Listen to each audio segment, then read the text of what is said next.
Hello everyone, TLSG here, back again with another daily Marvel Snap video. So if you've watched very many of my videos, you know that I really enjoy trying to make things like Kingpin, Debris, cards that aren't inherently strong.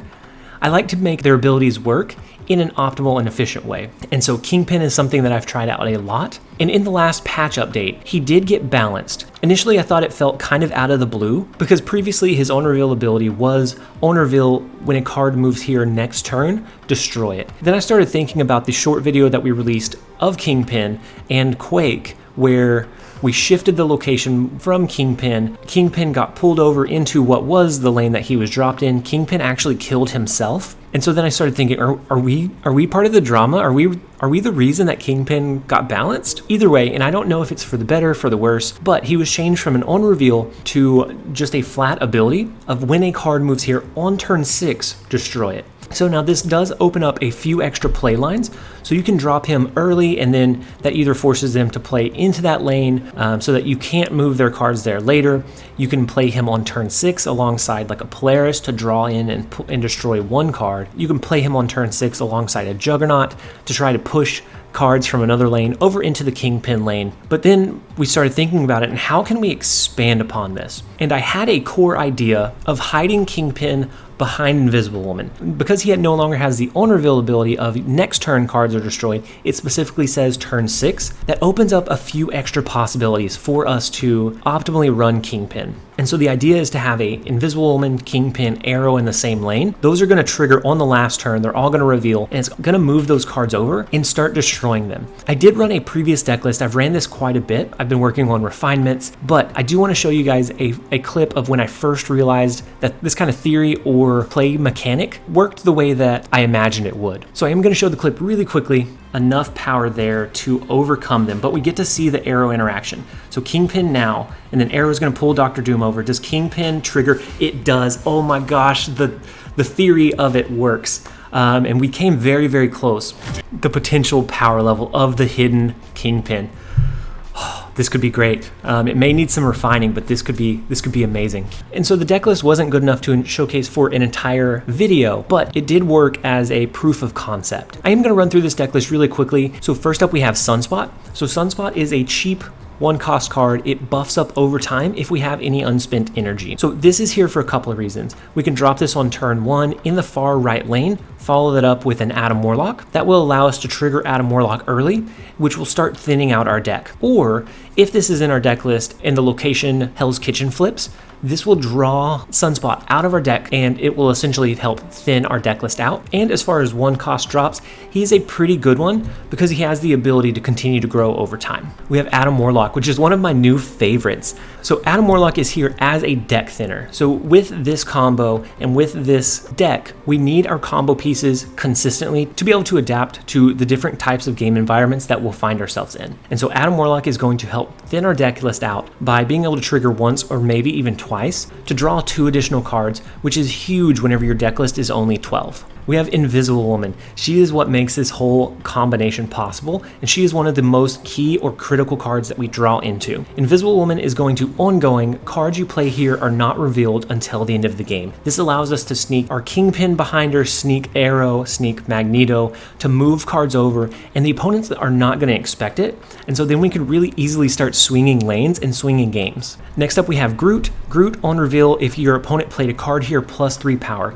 This is going to be good to use following up a Adam Warlock drop. So if we drop Adam on turn 2, this is going to be great to follow up on turn 3 because most of the time an opponent is going to drop resources into the Adam Warlock lane to try to stop you from drawing and thinning your deck. Groot is going to be one of the highest power 3-drop cards in the game if you can get that on reveal ability to trigger, and so he is perfect to follow up our Adam Warlock drop. We have Juggernaut. Juggernaut is going to be a kind of coin flip. So if we don't have a good play line to either draw in or draw out our opponent's cards, Juggernaut can push any cards played in that lane into another one. So if they have one lane capped out, we have Kingpin in the left and we drop Juggernaut in the right, anything they play into the right is going to push over into that left lane. So Kingpin can be a coin flip. He's not as consistent, but he can be that last minute Hail Mary way to kind of stabilize the power level that's on the board to give us some increased upside. We have Polaris. Polaris is a high power 3-drop card, and she has the ability to move an opposing 1 or 2 cost card to that location. So we can use this to either finish capping out a lane, we can use this to move a high priority target into the Kingpin lane late game, or we can do this just as a general disruption. So if they drop an Angela and we anticipate that they're going to drop a lot of resources there next turn, we can pull their Angela out of that lane and really mess with their strategy. We have Devil Dino. So any deck list that runs Adam Warlock, and if you're drawing 2 or 3 additional cards, and then you play to curve most of the time, is going to be able to have a pretty large Devil Dinosaur on the board. Typically with this deck list, we end with Devil Dino being anywhere from 8 to 12 power, which is a massive 4-cost card. We have Jubilee. Jubilee acts as our second deck thinner because that on reveal ability will pull a card out of our deck. Now, typically, you don't want to run Jubilee in deck lists where she can accidentally pull a negative target. So things like a Destruction deck. If you accidentally pull into your Odin early, if you pull into a Carnage and you eat your entire lane, you can have some pretty bad outcomes. But if we start looking at our overall deck list, really the worst thing that she can pull into is our Kingpin, our Juggernaut, and even at that, is it really that bad? We can then just adjust our strategy. We can start trying to push power over into that lane on turn 6 instead of hiding it behind Invisible Woman. It opens up a lot of possibility. And so Jubilee acts as one of those key deck thinners for us in this list. Next up we have Aero. Aero has the cool ability of on reveal, move all enemy cards played this turn to this location. This is going to allow us to hide her behind our Invisible Woman, or even if we just have Kingpin out in the open and we drop her on turn 6, any of those cards played on turn 6, she can move them over and they end up getting destroyed. And then even if we're not destroying the cards, we can still disrupt and adjust where the opponent's power is going to be to give ourselves the most upside or the most potential advantage. We have Chavez, and so Chavez serves as our third, yeah, you heard right, our third deck thinner.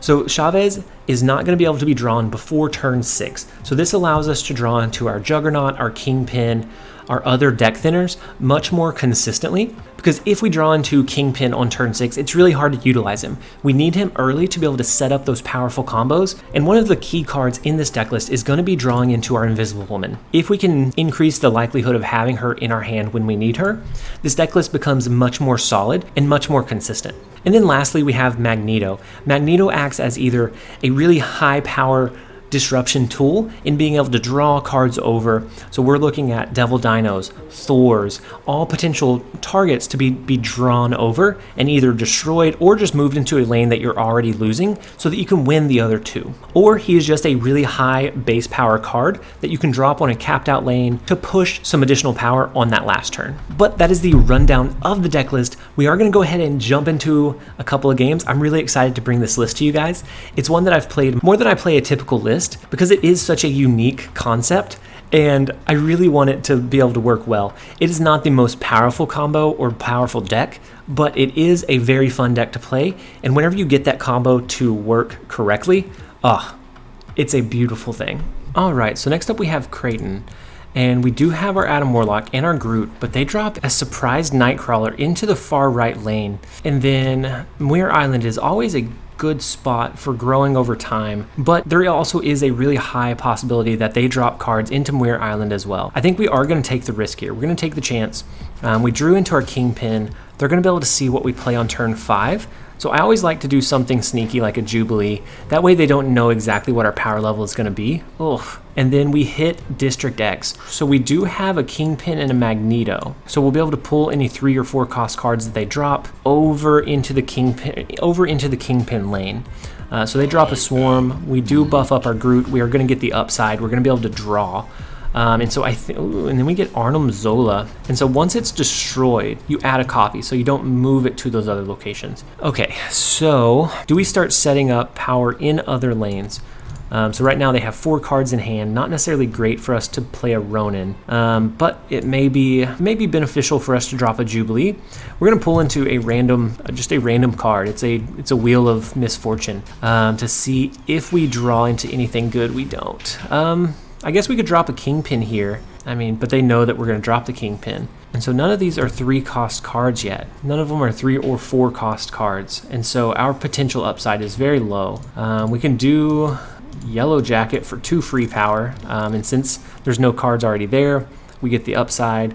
We could do Kingpin, and then we could drop Psylocke for 1 additional energy next turn. Not that it necessarily does anything. That way, If they lock down this location, so be it, we're already losing. If they lock down this one with Professor X, well, we're gonna lock it in. I don't know of a great play line. They're gonna be able to see exactly what we play and change accordingly. Most likely they are setting up like a Professor X or something similar. Wow, so it snapped and then didn't even really give us a chance to retreat.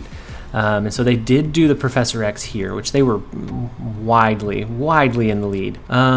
We could do our Magneto. We could do our Magneto here, and we turn first. So I think they play cards into Los Diablos base so that we can't move them over. And so if they do that, then we drop our Magneto and we win. It's not going to flip first. Theirs are not going to flip first. If we had an Aero, that would be better. But we're going to play our Magneto. Maybe we can have a high power output. No way, we do. We outpower them when they drop the Hulk, which they dropped into the Kingpin lane so that we couldn't potentially move it over and destroy it. But by being able to still drop our Magneto, it's that high power push that we needed. What an awful first running. We were still able to win just based off of the odds and ends, but we had to get scrappy. All right, so next up we have Camus. We get Elysium, which doesn't necessarily play to our advantage.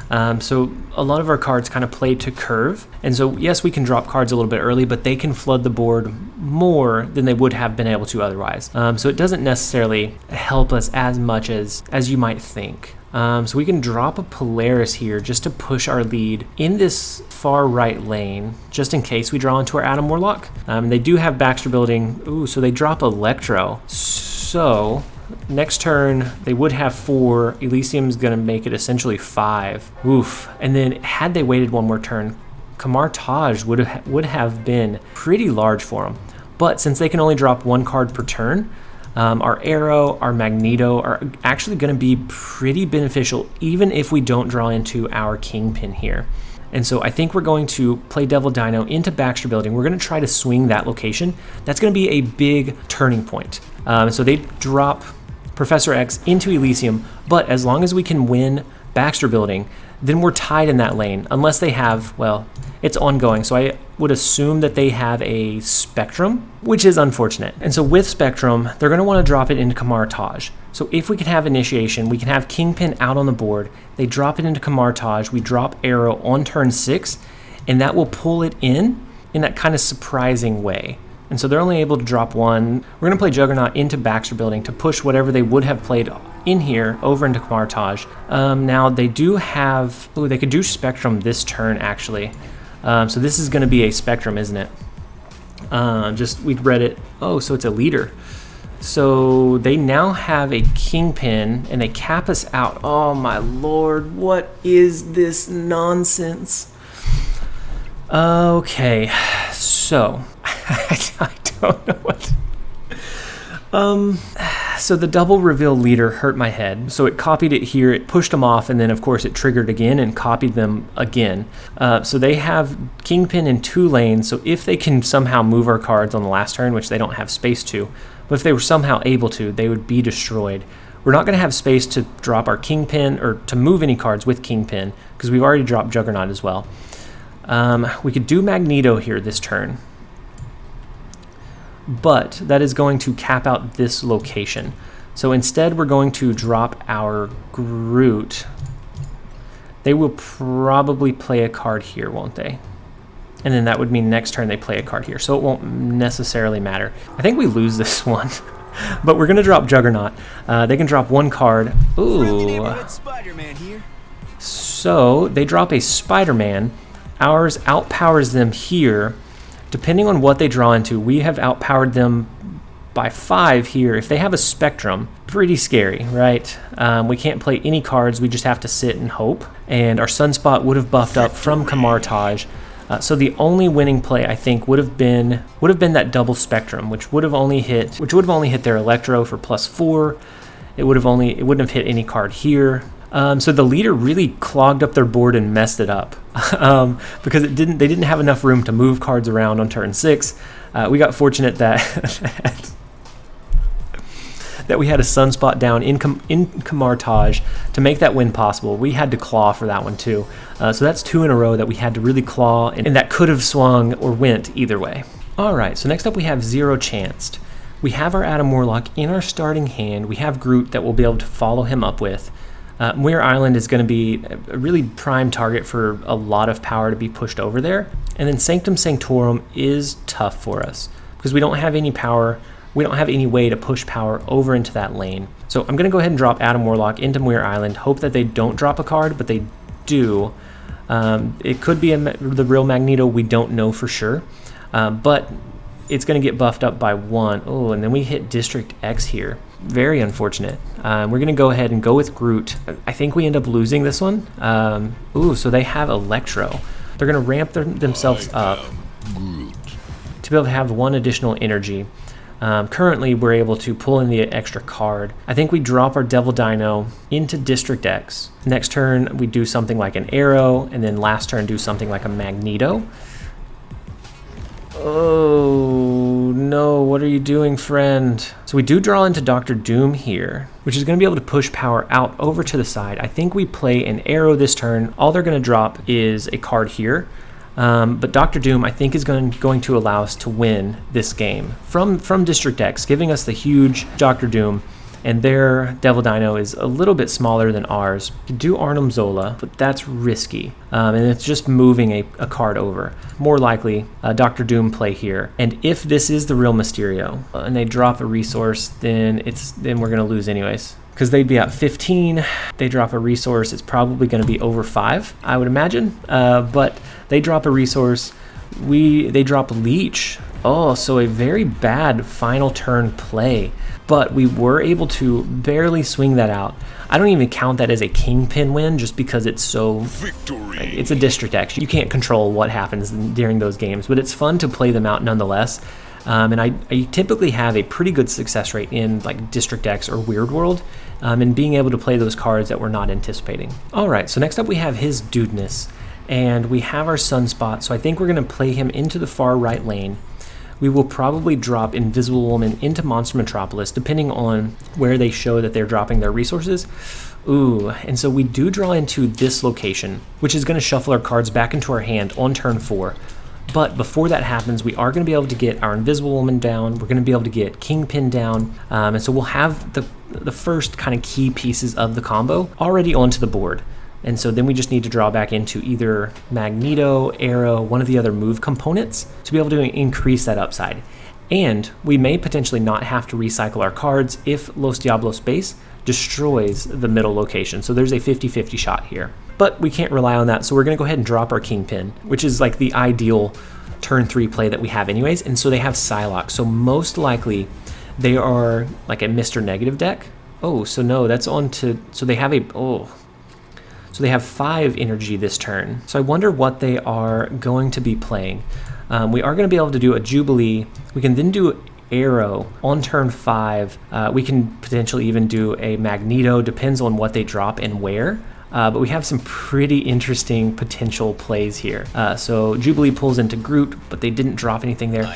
Ooh, so it's an Iron Man. So that tells me they're probably going to be playing resources into that lane, unfortunately. And so if they play a 3 or a 4 cost card, we'll be able to pull it out from this lane.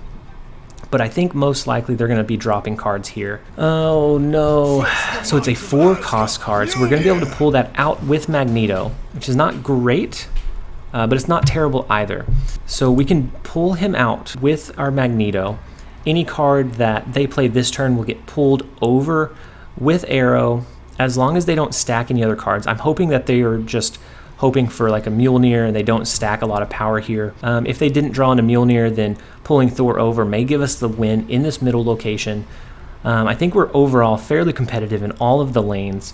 So we're going to go ahead and lock this in, see where they play cards. Ooh, so they play 2 cards in mid, so that's going to be great. Morph is going to change into our Juggernaut, which shifts the location that we pull the card with Magneto,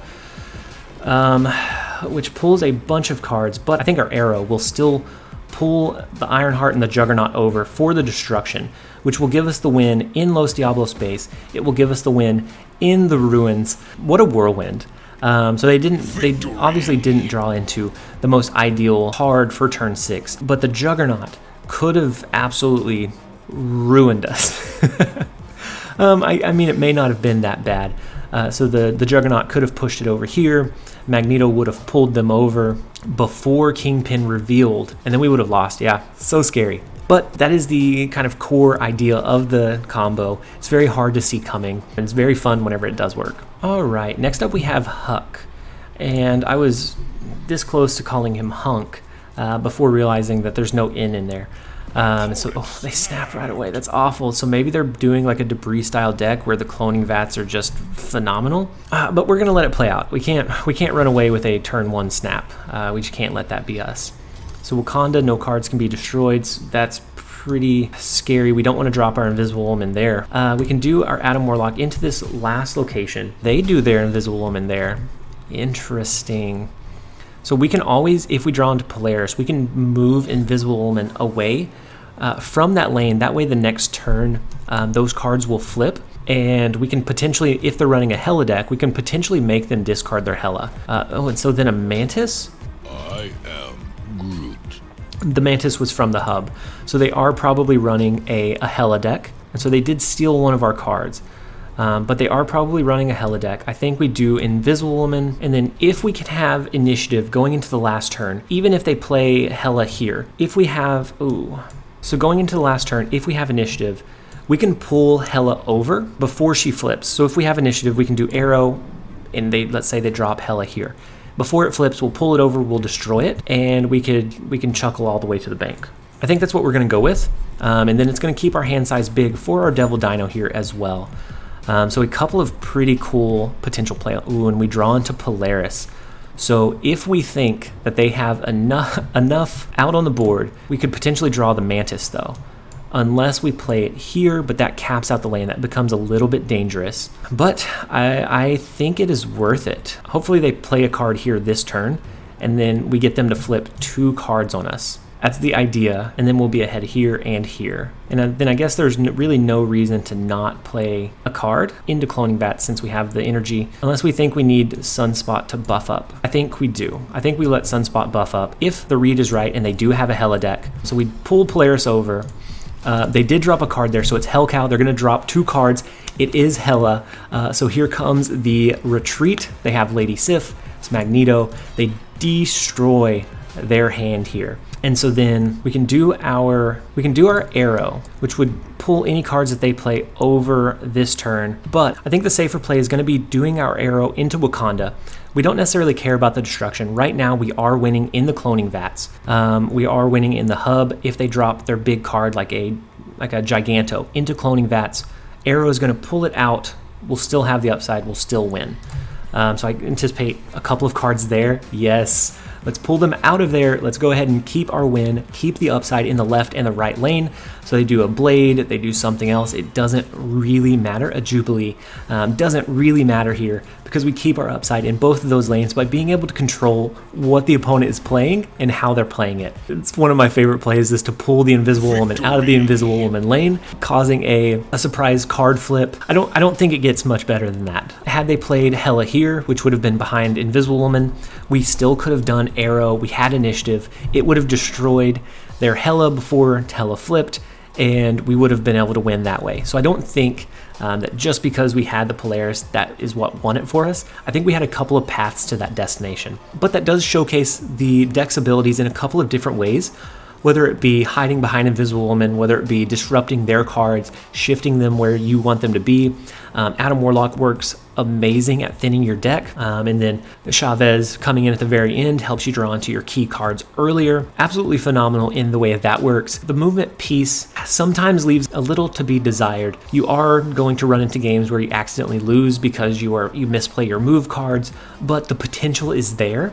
And Kingpin, I feel like actually has a decently strong deck list. I don't think this is going to be top tier, but I think it can be competitive in certain metas. And so if Hela is a meta, absolutely. If Swarm is a meta, probably not. Zoo style, definitely not, because you need the space to shift their cards over in that last turn. But I hope you guys enjoyed this video. If you did, leave a like, leave a comment, and I will try to respond to as many of them as I can. But I enjoy reading. I read each and every one of them, regardless of if I get to respond or not. But I do appreciate each and every one of you guys coming back to the content. I hope you guys enjoyed it. This has been TLSG.